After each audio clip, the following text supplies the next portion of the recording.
আজ শ্রী নরেন্দ্রনাথ দত্ত ব্রাহ্ম সমাজের সাধারণ সদস্য পদ গ্রহণ করলেন।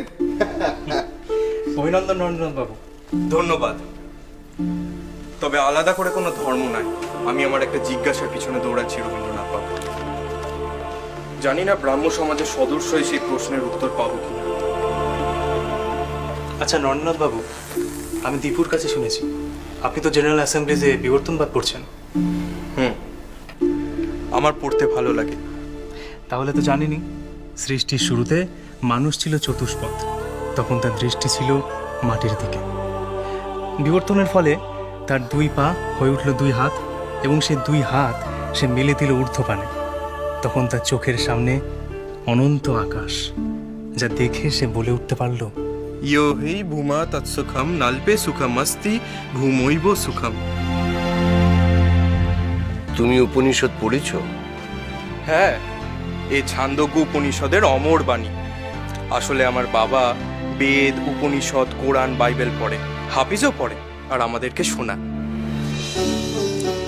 আপনার বাবাকে আমার মনে আছে, ছোটবেলায় একবারই এই বাড়িতে দেখেছি।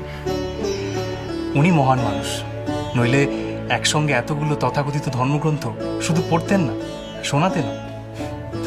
আর আপনি ওনার সুযোগ্য সন্তান, আপনার মনে তো জিজ্ঞাসা থাকবেই, আপনি তো অল্পেতে খুশি হবেন না। আপনার জিজ্ঞাসা তো অনন্ত হবেই নরেন্দ্রনাথ বাবু। মানুষ একদিকে মৃত্যুর অধিকারী, আরেকদিকে অমৃতে। একদিকে সে ব্যক্তিগত সীমা আবদ্ধ, আরেকদিকে সে বিশ্বগত বিরাটে উন্মুক্ত। এর মধ্যে দাঁড়িয়ে আপনার মতো মানুষের মধ্যে তো প্রশ্ন জাগবেই, আমি কে, ঈশ্বর কি আছেন? আপনার সঙ্গে কথা বলে আমার ভালো লাগছে। ঠিক আছে, ঠিক আছে, এইসব কথা এখন থাক, ওরা পরে এসব নিয়ে দীর্ঘক্ষণ আলোচনা করিস। আচ্ছা রবি, তুই নরেন্দ্রনাথকে একটা গান তুলি। আজ নরেন্দ্রনাথ আমাদের ব্রাহ্ম সমাজের সদস্য পদ গ্রহণ করলো, তুই তোর লেখা সে ব্রাহ্ম সঙ্গীতকে তুলিয়ে দে।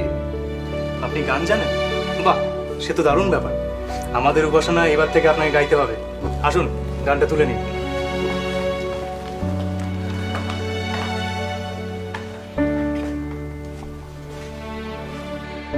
রবি আর নরেন্দ্রনাথের মতো ছেলে যদি এক হয়ে একসঙ্গে কাজ করে, তাহলে আমি নিশ্চিত ওরা সারা পৃথিবীতে আলোড়ন সৃষ্টি করতে পারবে।